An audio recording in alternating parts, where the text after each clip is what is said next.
This is kill number 2. This was a bad rooster who was hurting our silkie.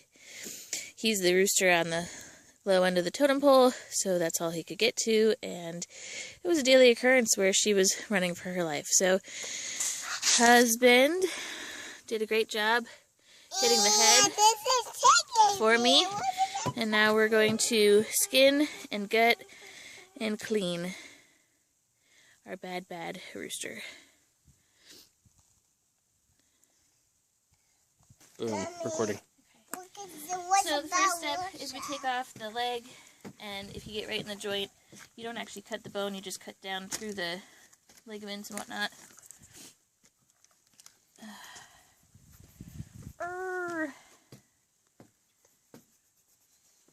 on, bird. There we go. Leg done. Go ahead and pause. Okay, so the legs are off. On the bottom of the legs, that is. And then we're going to take the wingtips off just because there's not a lot of meat in them and there's a lot of feathers. So we're just going to do the same thing and basically break the joint and then cut through the feathers, the skin, and the cartilage.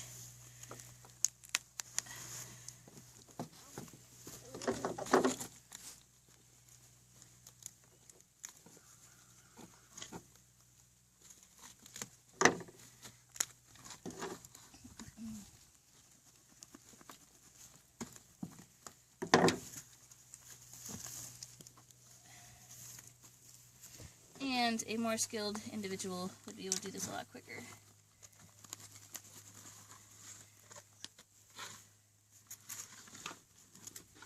But we'll get there eventually.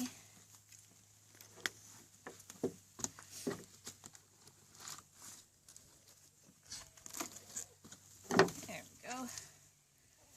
Almost.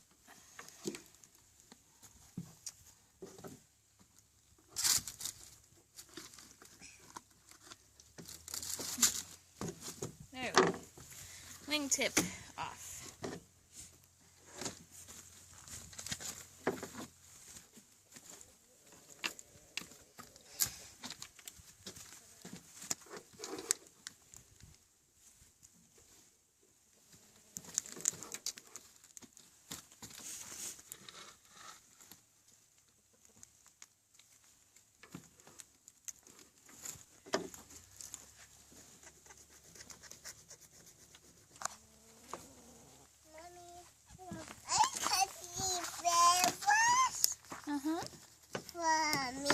Yeah, we're gonna eat this for dinner tomorrow. How's that sound?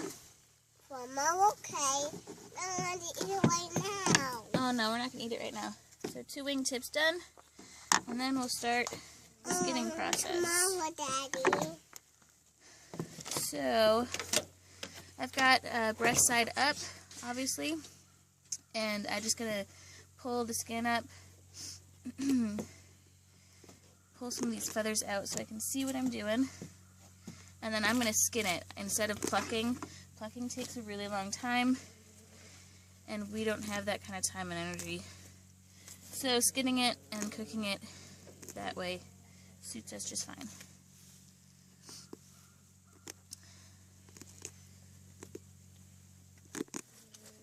Okay, so I'm down to the skin, and then I can just pull up on the skin, make my first little incision, and I'm always going to cut up away from the bird so that I don't cut into anything I don't want to and spoil the meat.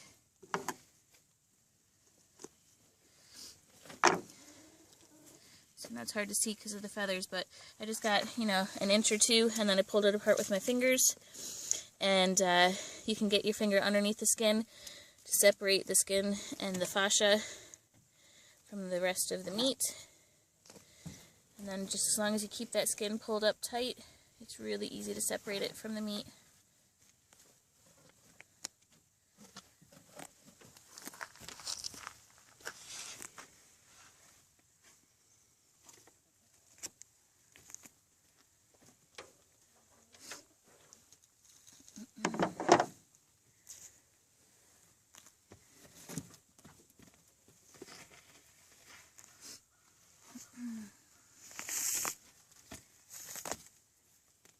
at this point I'm not even cutting, I'm just pulling it with my hands. And it's coming right off.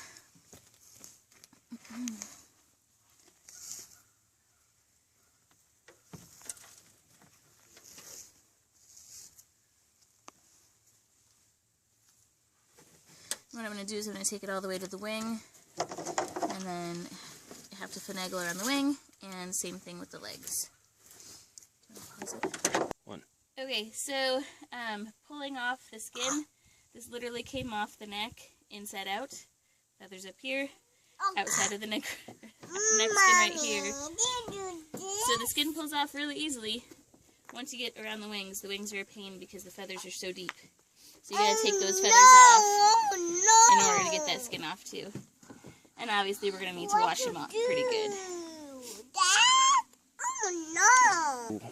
Okay, so we have all the skin removed except for the tail.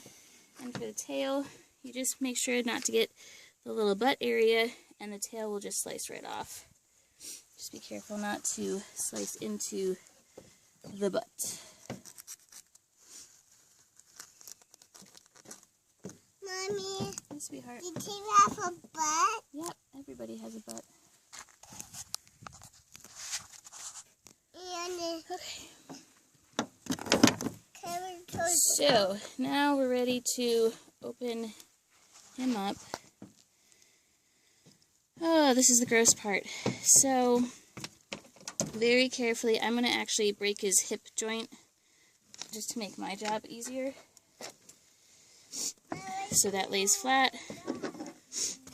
And I'm going to very carefully slice open the cavity.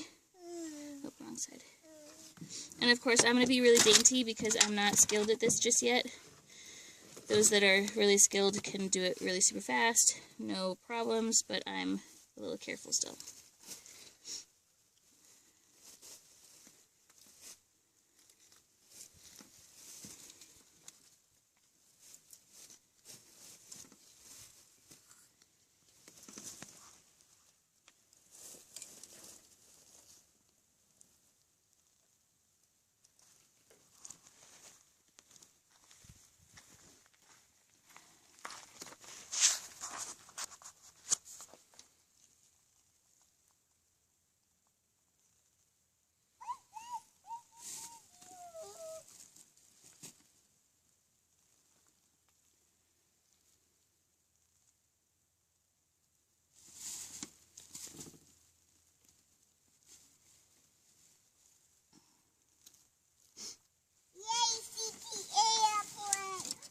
You see an airplane?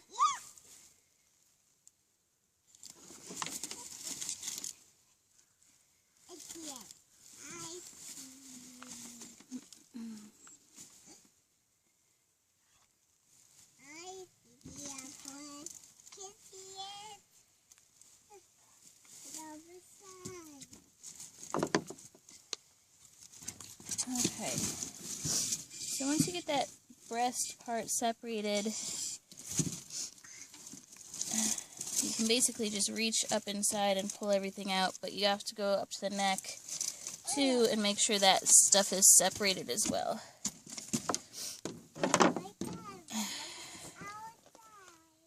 Okay, you want to pause it because I don't really know what to do at this point. Okay, so we're reaching in to get all the connective pieces for the esophagus and trachea, so that when we pull everything out, it just all comes out nice and easy. Same thing up in here. We're going to use our fingers to separate all of the organs and whatnot from the meat and ribs. And then once everything's good and separated, we yank it all out and then do our best to clean it up. I usually struggle pretty bad with the lungs because they stay down in those ribs really tight.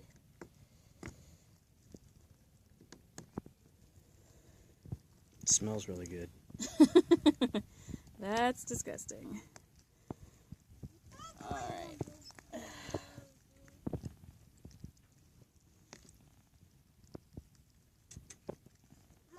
Yes, love.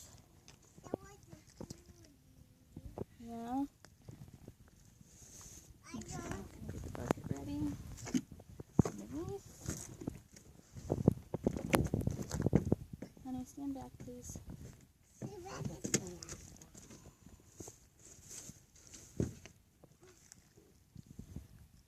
Alrighty.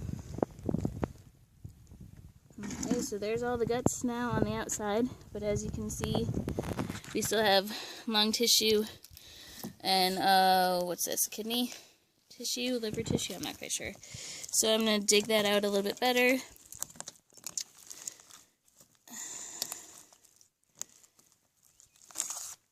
Because you want all of that organ stuff off of your ribs. Now, do some people eat that? I have no idea. That's disgusting if they do. I mean... I just want to get an inside view. Oh, inside view. Yeah, look at that long raw. Okay, and looks like we've got some trachea up here still, or something. Yeah, that looks like trachea because it's got the rings, the cartilage rings. So we can yank that off up here. Okay, so now to get the organs completely detached, make sure all the skin's separated. And then you're basically going to cut around the butts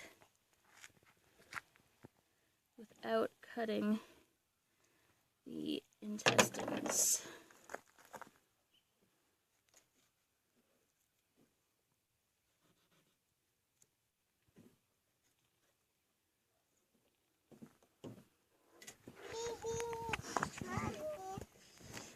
And because he was not pre-planned in terms of we didn't give him food the day before killing, he could have some fungus stuff still in there. So we want to make sure it does not touch the meat.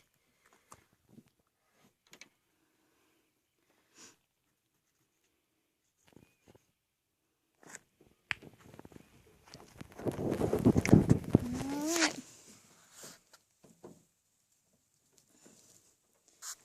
And that's it. So now, as you can see, there's feathers everywhere. There's a little bit of gunk still inside. But we just do a water rinse, and then another water rinse, and we're done. And then we can eat them.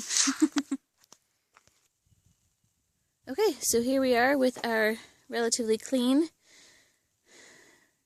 butchered chicken. It's not the prettiest, not the best, but for my second one, I think it's pretty good, and he'll taste good. Alright, so maybe next time we'll be quicker, be able to do the entire chicken on the camera in under 15 minutes, we'll see. But thanks for following us on Fuller with Less. Take care.